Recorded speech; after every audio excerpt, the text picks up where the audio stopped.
Now, what type of this differential equation is? First order, first degree? Correct? Yes, ma'am. इसका solution बता सकता है कोई?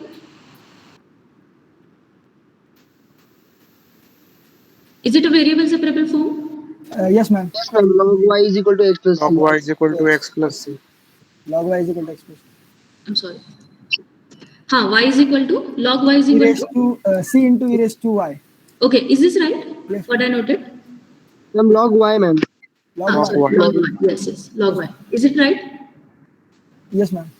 Let us now apply exponential on both of the sides. So मुझे ये मिलता है y is equal to e raised to power x plus c. Plus c. Yes, ma'am. Let me separate it.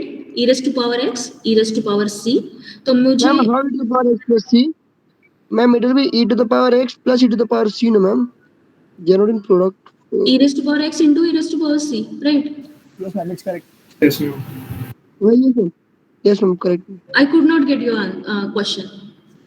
Ma'am, I was a bit confused, ma'am. It's clear now. Thank you. Okay, fine. So e raised to power c को मैंने लिखा यहाँ पर c1 से into e raised to power x. Now what solution pattern you are having? See this. वैसे ये solution भी आपका सही है, right? लेकिन यहाँ पर मैंने convert किया है, तो ये solution का pattern देखो. c1 e raised to power x. Is that right? So हम इस pattern में interested है, exponential term जहाँ पर आती है. And now on the other hand, जैसा हमने अब पढ़ा है, इस d-1 operated on y is equal to 0 को इससे compare करते हैं. Phi of d operated on y is equal to 0. So phi of d क्या है आपका? d-1. And can you say this is the polynomial of degree 1? Yes, ma'am. Yes, अगर ma'am. इसे 0 से इक्वेट कर दिया तो ये हो जाएगा आपका ऑक्सिलरी इक्वेशन. Yes, ma'am. तो Yes, ma'am. या इसका रूट क्या आ जाएगा? 1. D is equal to 1. Yes. Yes. सो हमने जो मेथड पढ़ी उससे कॉम्प्लीमेंट्री फंक्शन कैसे लिखते हैं हम? ऑर्डर क्या है आपके डिफरेंशियल इक्वेशन की? ऑर्डर क्या है? 1. 1. तो एक आर्बिट्री कांस्टेंट आना चाहिए c1 Yes, ma'am. Yes, ma'am. No problem. And exponential raise to आपके रूट की वैल्यू है 1 into x. So this is c1 e raised to power x. Right? Now see the solution. ये आपने first order first degree से निकाला है, right? This one. And ये आपने ऑक्सिलरी इक्वेशन का यूज करके निकाला है. Do we have variation in solution? No, ma'am. No, ma'am. Solution is Right? So what we are doing now, instead of applying every time, अगर ये first order first degree के लिए सही है, लेकिन अगर हमारे पास ऑर्डर एंड डिग्री ज्यादा है तो every time doing this 3 steps for every factor will be little difficult और लिटिल लेंदी. सो हमने ये मेथड अडॉप्ट की है to write down the solution directly complementary function based on the auxiliary equation. Alright. अगर मेरे पास ज्यादा roots है, in that case I can add the solutions e raised to power m2x plus c3 e raised to power m3x plus and so on. Right? Yes, ma'am. Is this concept is clear to everyone? Yes, ma'am. Yes, ma'am. Okay. Yes, ma'am. Now let us proceed. मैं एक simple सा problem ले लेती हूँ यहाँ पर and then we'll go for the next pattern. Question 1. Solve d2y by dx square minus 5dy by dx plus 6y is equal to 0. Right? Now, first of all, convert into abbreviation. This is capital D is equal to d by dx. So, इसे हम लिख सकते हैं d square operated on y minus 5 into d operated on y plus 6 into y is equal to 0. इसे अब y को बाहर लेते हैं. This is d square minus 5d plus 6, the entire bracket operated on y is equal to 0. See, मैं यहाँ पर ना d square minus 5d plus 6 multiplied by y ऐसे नहीं बोल सकती. This is operated on y क्योंकि d आपका ऑपरेटर है. Okay. Yes, तो ये हो गया आपका phi of d operated on y is equal to 0. Now compare. What is your phi of d? D square minus 5d plus 6 is equal to 0। तो ये हो गया आपका ऑक्सिलरी इक्वेशन। अब मुझे इस क्वाड्रेटिक इक्वेशन को सॉल्व करना है। इसके रूट्स क्या आएंगे? 2 and 3. 2 and 3. 3 and 2. Now you can easily tell me what is your yc। अब कितने रूट्स है? 2 रूट्स है। 2 roots. तो आर्बिट्री कांस्टेंट्स कितने होने चाहिए? 2। 2. सो c1 e raised to power 3x. 3x, 3x. c2 e raised to power। e raised to power 2x. 2x. तो ये हो गया हमारा yc, that is complementary function. It's very easy. Now, while solving the entire problem to get the solution, yc plus yp दोनों भी निकालने के लिए जब थियोरेटिकल पैटर्न में प्रॉब्लम पूछे जाते थे ना, वो जब पूछे जाते थे 4 मार्क्स के लिए, and this entire process was expected to solve just for 1 mark. Right now it may seems to be very difficult for you, लेकिन ऐसा है नहीं। क्वाड्रेटिक, क्यूबिक या 4th डिग्री पॉलिनोमियल के रूट्स आप जितने जल्दी निकाल सकते हो उतने जल्दी आप yc लिख पाओगे। Alright, so it's all about getting the roots and writing down this equation. Then we can use calculator, na? Yes, you can use calculator. No issues at all. Now our major concern is यहाँ पर जो quadratic equation के लिए हमें real roots मिले हैं, हर एक nth degree polynomial के लिए मुझे शायद डिफरेंट पैटर्न्स मिल सकते हैं रूट्स के, डिस्टिंक्ट एंड रियल, जैसे यहाँ पर मिले हैं real and equal, then complex and different and complex and repeated. So हमारा जो नेचर है ऑक्सिलरी इक्वेशन के रूट्स का, मैं यहाँ पर लिखती भी हूँ, रूट्स ऑफ ऑक्सिलरी इक्वेशन हमारे पास 4 पैटर्न्स के होंगे, real and different. Then second pattern होगा real and equal. Third होगा complex and different. And fourth pattern होगा complex and repeated or equal. तो इन 4 पैटर्न के लिए हमें कॉम्प्लीमेंट्री फंक्शन स्टडी करना है। Once we practice all that stuff, it will be very easy for you to deal with the yc। Particular integral हम बाद में पढ़ेंगे। First of all will complete the yc। Now get back to this table. अब यहाँ पर देखो, first part है आपका रियल एंड डिस्टिंक्ट रूट्स है। तो यहाँ पर मैंने ये सिर्फ नॉमेनक्लेचर दिया है, m1 m2 ले लो, l1 l2 ले लो, कुछ भी ले लो। रूट्स डिस्टिंक्ट है, इतना याद रखना है, एंड रियल है। तो पैटर्न है yc लिखने का ये। अगर इन n रूट्स में से कुछ रूट्स रिपीट हो रहे हैं, number of arbitrary constants equal to number of roots, ये तो आपको VIMP है, याद रखना है। अब इन n रूट्स में से कुछ रूट्स रिपीट हो रहे हैं। फॉर एग्जांपल आप इजीली यहाँ पर ऑब्जर्व कर सकते हो कि ये जो 3 रूट्स है वो रिपीट हो रहे हैं। n में से ये 2 रिपीट हो रहे हैं एंड रेस्ट ऑफ रूट्स जो है वो डिफरेंट है।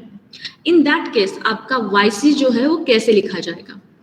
y is equal to 3 roots जहां पर रिपीट हो रहे हैं वहां पर हमें पॉलिनोमियल लिखना है जिसकी डिग्री 3 से 1 से कम हो, मींस जितने रूट्स है 1 से कम है। So see this polynomial c1 c2 c3, these are the 3 arbitrary constant related to 3 roots। So जितने रूट्स है उतने आर्बिट्री कांस्टेंट चाहिए ही। सो c1 c2 c3 इनको मिला के हमारा पॉलिनोमियल बन रहा है c1x² plus c2x plus c3। x क्या है आपका? Independent variable, right?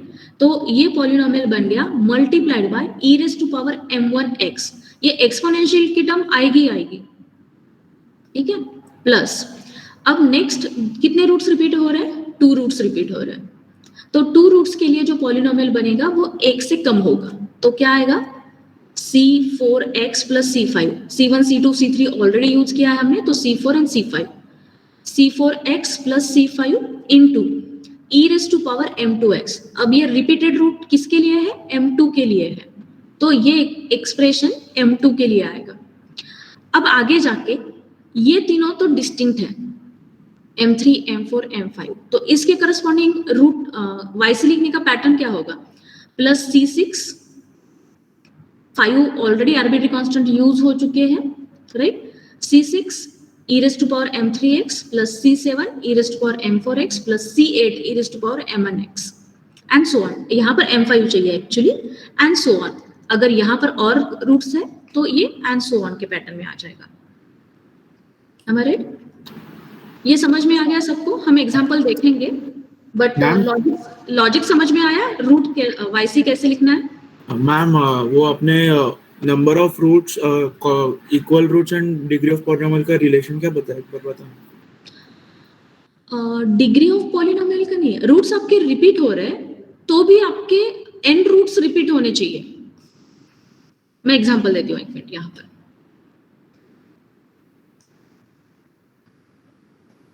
d-1 bracket cube operated on y is equal to 0, right? तो यहाँ पर आपका ऑक्सिलरी इक्वेशन क्या बन रहा है? This is, compare this with phi of d operated on y is equal to 0.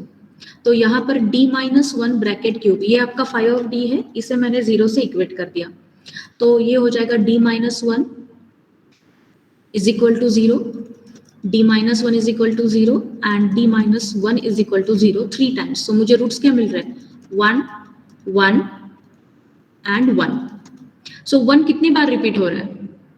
3 times. 3 times. तो ये 3 जो है वो किससे इक्वेट कर रहा है? Order of the differential equation से. Yes ma'am. Right? So though it is repeating, still the repetition count will be equal to order of the differential equation. Okay. Is your doubt is clear? Yes ma'am. Okay. So जितनी बार repeat हो रहा है उतनी बार हमें ये revise करना है. ठीक है, तो ये बी वाला पार्ट है ना, हम थोड़ा सा बाद में देखते हैं. मैं रिपीटेड रूट के लिए आपको लिखने का तरीका बताती हूँ by taking one example. Okay, यहाँ पर मैं एग्जांपल और एक लिखती हूँ. d2y by dx square minus 2dy by dx plus y is equal to 0. Right? इसका एब्रीवेशन लिखो पहले. d square y minus 2dy plus y is equal to 0. फिर से phi of d सेपरेट करो. d square minus 2d plus 1 operated on y is equal to 0. तो ये है आपका phi of d and this is equal to 0. So auxiliary equation लिखते हैं. अब phi of d तो हमने सेपरेट कर दिया. So this is d square minus 2d plus 1 is equal to 0. Now this is your quadratic equation. इसके factors क्या है? d minus 1 is equal to 0. आप कैलसी से भी निकाल सकते हो, आप फैक्टराइजेशन करके भी निकाल सकते हो, या फिर क्वाड्रेटिक इक्वेशन है तो वो फॉर्मूला यूज करके भी निकाल सकते हो. सो d क्या मिला हमें? 1 1. करेक्ट? ऑर्डर कितनी है? 2. रूट्स कितने मिले हैं? 2. 2 रिपीटेड, 2 रूट्स तो है. ठीक है, तो YC क्या आएगा? अब जो पॉलिनोमियल लिखना है हमें YC में, वो नंबर ऑफ रूट्स है उससे 1 से कम डिग्री का होगा. सो मेरे पास कितने आर्बिट्री कांस्टेंट चाहिए? 2 चाहिए ही. तो ये आ जाएगा C1x plus C2 into e raise to power 1x. ऐसा क्यों लिखना है मैं बताती हूँ, लेकिन ये पैटर्न समझ में आया कैसे लिखा है? Yes ma'am. इसे ऐसे भी लिखा जा सकता है. C1 plus C2x into e raise to power x. अब ये दोनों जो है वो आर्बिट्री कांस्टेंट है. आर्बिट्री का मतलब क्या होता है? ये कोई भी वैल्यू एज्यूम कर सकते हैं. कोई भी मीन्स C1 आपका e raise to power C1 हो सकता है, log C1 हो सकता है, tan C1 हो सकता है, राइट? या फिर C1 का स्क्वायर हो सकता है, या C1 का nth पावर हो सकता है, mth पावर हो सकता है, कुछ भी हो सकता है. So it's arbitrary. तो आप जो x है C1 के साथ लिख रहे हो या C2 के साथ लिख रहे हो, नो मैटर एट ऑल, किसी एक के साथ आपको लिखना है. तो ये भी सही है, ये भी सही है. ठीक है? Yes ma'am. Yes ma'am. अब आते हैं इस पॉइंट की तरफ कि मुझे यही एक्सप्रेशन क्यों मिल रहा है. तो once again will get back to the first order first degree differential equation. So same example के साथ चलते हैं हम. d-1 operated on y is equal to 0. ये आपका डिफरेंशियल इक्वेशन है. ठीक है? सो अभी मैं क्या कर रही हूँ? d-1 y operated on y को z मान रही हूँ. तो मेरा ये जो इक्वेशन 1 है वो क्या कन्वर्ट हो जाएगा? d minus 1 operated on z is equal to 0. Am I right? Yes, ma'am. तो अब इस इक्वेशन पर मैं फोकस करती हूँ. कहाँ पर? इक्वेशन 3 पर फोकस करती हूँ. सो ये है d by dx operated on z minus z is equal to 0. Exactly वैसे जैसे ऊपर किया था, सिर्फ यहाँ पर z मैंने लिया है जो कि अब डिपेंडेंट वेरिएबल की तरह ट्रीट होगा. क्लियर? Yes, ma'am. ओके, तो इसका सॉल्यूशन बताओ मुझे. ये आपका वेरिएबल सेपरेबल फॉर्म है. Ma'am, z is equal to c into e raised to x. Yes exactly, z is equal to c1 e raised to power m 1 आएगा यहाँ पर 1x. Correct? I hope there is no doubt in this particular step. Yes, ma'am. Okay, अब ये z जो है ना equation 2 में put up करो. d minus 1 operated on y is equal to c1 e raised to power x. Right? Yes, ma'am. Yes. So अब ये still Linear differential equation. LDE. and first order का है. Yes, ma'am. चलो इसे open करते हैं. dy by dx minus y is equal to c1 e raised to power x. ठीक है, तो मुझे बताओ यहाँ पर p की वैल्यू क्या है. ये आपका LD है. Minus p की 1. वैल्यू क्या है -1 Minus 1. and q की value. C1 e raised to x. C1 e raised to x. Very true. अब इसका सॉल्यूशन याद है आपको कैसे निकालते हैं? Yes, ma'am. पहले इंटीग्रेटिंग फैक्टर निकालते हैं और फिर yes you are right. Integrating factor निकालते हैं, तो वो पहले निकालते हैं. e raised to power integration of p dx. Am I right? Yes, ma'am. Integration of p. Yes, ma'am. Minus dx, तो ये हो जाएगा e raised to power Minus minus. x. True? Yes, ma'am. Correct. Yes, ma'am. Yes. And solution क्या आ जाएगा फिर? Ma'am y to the power minus Y x into to the power minus x into c1 to the power x. to c1 into e to the power x. dx. dx. Answer आ जाएगा ma'am c1x plus c. C1x plus c. Y into e raised to minus x. Right? Yes, ma'am. Yes, ma'am. Okay, मैं इसे c2 लिख देती हूँ बेहतर वे. Yes, ma'am. सही है? Yes, ma'am. ओके, अब ना e raised to power minus x से through out the side multiply कर लेते हैं. सो this is c1x e raised to power x plus c2 e raised to power x. आ गया? सही Yes, है? ma'am. Same all. Yes. So now observe c1x plus c2 into e raised to power x. तो आपने first order first degree का जो pattern है वो 2 बार apply करने पर मुझे सेम सॉल्यूशन मिला जैसे मुझे ये वाला पैटर्न डायरेक्ट अप्लाई करने से मिलता है. Is it clear? Yes, ma'am. Yes, ma'am. तो हमारे सिंपलिसिटी के लिए CF निकालने के लिए हम कुछ ये पैटर्न फिक्स कर रहे हैं एक्सपोनेंशियल का, ये वाला. राइट? यहां तक किसी को डाउट है? No, ma'am. No, ma'am. Okay.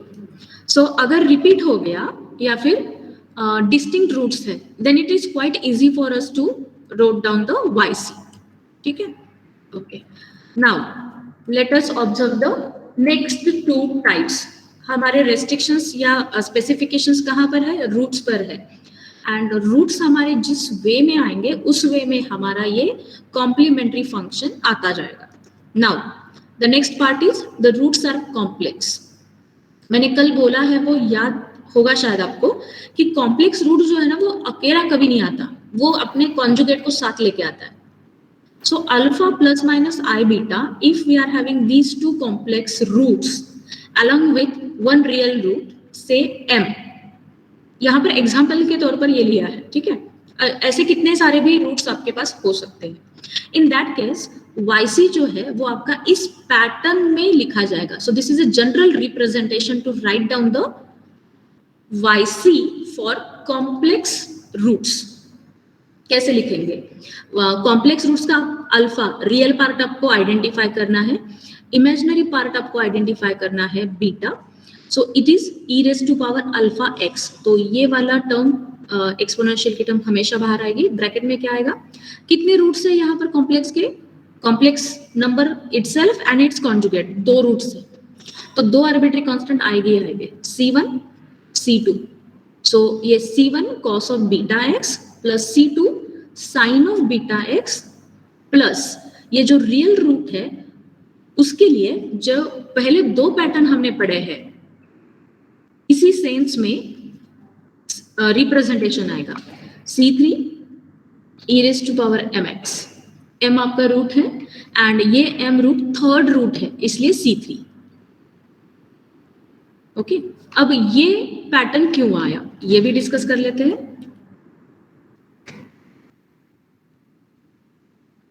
So alpha plus minus i beta, these are our complex roots. Alright, so d is equal to plus और minus i beta. So yc लिखने का पैटर्न जो है, जो मैंने अभी एक्सप्लेन किया आपको, वो कैसे होना चाहिए, c1 e raise to power alpha plus minus, okay, I'll write down here just alpha plus I beta, your first root multiplied by x plus c2 e raised to power alpha minus I beta multiplied by x. Am I right? Yes ma'am. ये तो समझ में आ रहा है आपको, right? क्योंकि ऊपर हमने एक्सप्लेन भी किया है कि फर्स्ट ऑर्डर फर्स्ट डिग्री के साथ ये कैसे निकालते हैं। Then I am going to simplify this further, c1 e raised to power alpha x into e raised to power I beta x plus c2 e raised to power alpha x into e raised to power minus I beta x. Now e raised to power alpha x is a common term, so I am taking outside. This is c1 e raised to power I beta x plus c2 e raised to power minus I beta x. Do you know Euler's formula of complex numbers?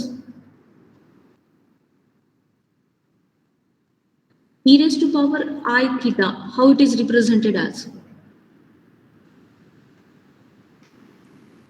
Do you know this formula? Yes, ma'am. Yes ma'am. Yes, ma'am. E raised to power minus I theta in similar way.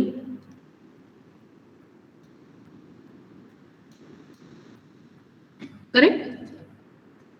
Yes ma'am. So this is your complex number for suppose, so ये इसका conjugate हो जाएगा, right? So using this particular Euler's formula, these are called as the Euler's formula. Using these formulas, I am going to write down a simplification in this way. So for e raised to power I beta x, this is cos of beta x plus I into sin of beta x. Am I right? Plus c2 cos of beta x minus I into sin of beta x. Am I correct? Yes ma'am. Yes, ma'am. Yes. So now e raised to power alpha x into c1 cos of beta x plus c2 cos of beta x I can combine. And now I can write down this as c1 plus c2 times cos of beta x. Right? Plus Yes ma'am. in now I can combine these two. I can write down I common outside. This is c1 minus c2 sine of beta x. Correct? Now for this c1 c2 we considered arbitrary. So either their subtraction or their addition or their multiplication with any number, I can treat as another constant, say a and b. Yes, ma'am. Yes ma'am. So now I can write down this as e raised to power alpha x into a cos of beta x plus b sin of beta x. Am I correct? Yes. Yes, ma'am. Okay.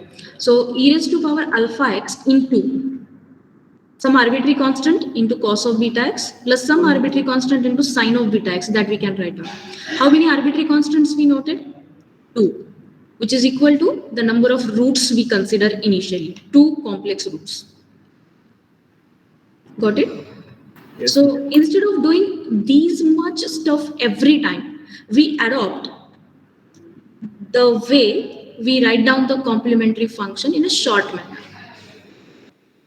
right? So same pattern हमने यहाँ पर लिखा है. See this. Just instead of capital A, we noted here C1. It's arbitrary, so we can write down any notation for it. And C2. And for non-repeated root, the way is similar to write down. Correct? Okay. So now fourth pattern. If complex roots are repeated,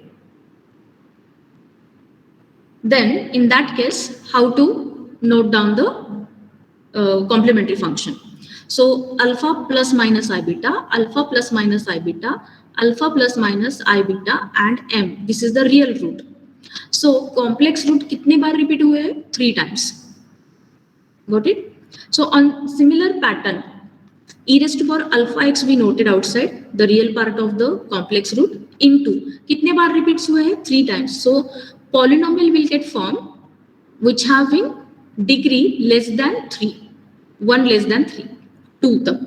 तो c1 x square plus c2 x plus c3 multiplied by cos of beta x, right? Then c4 x square plus c5 x plus c6 multiplied by sin of beta x plus c7 e raised to power mx for this distinct and real root. So this is the way to write down the yc. अब यहाँ पर कितने root से count करते हैं? ये दो, this 2 4, this 2 6 and this 1 7. So 7 arbitrary constant we have here.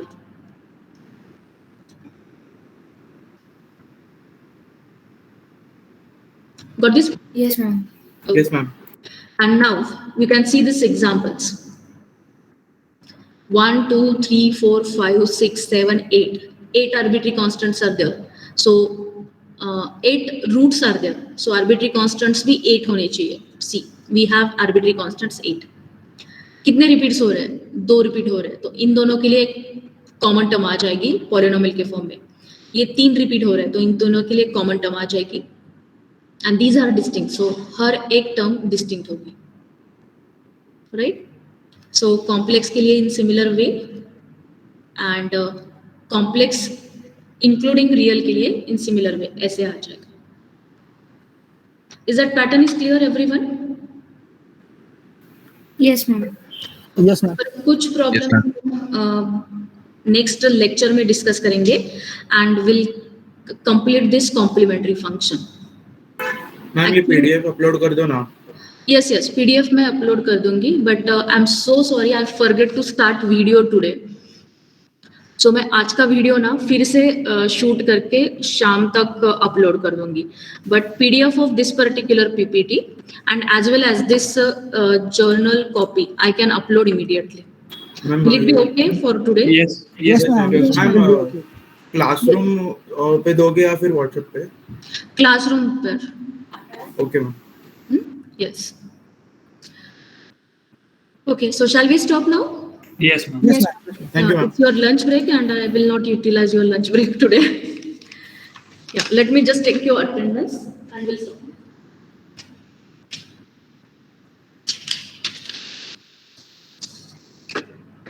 Yeah, roll number 1, 2, 3, 4, 5, 6, 7, 8, 9, 10, 11, 12, 13, 14, 15, 16, 17, 18, 19, 20, 21, 22, 23, 24, 5, 6, 7, 8, 9, 30, 31, 2, 3, 4, 5, 6, 7, 8, 39, 40, 1, 2, 3, 4, 5, 6, 7, 8, 9, 50, 250 नहीं है. Okay, 52, 53 absent.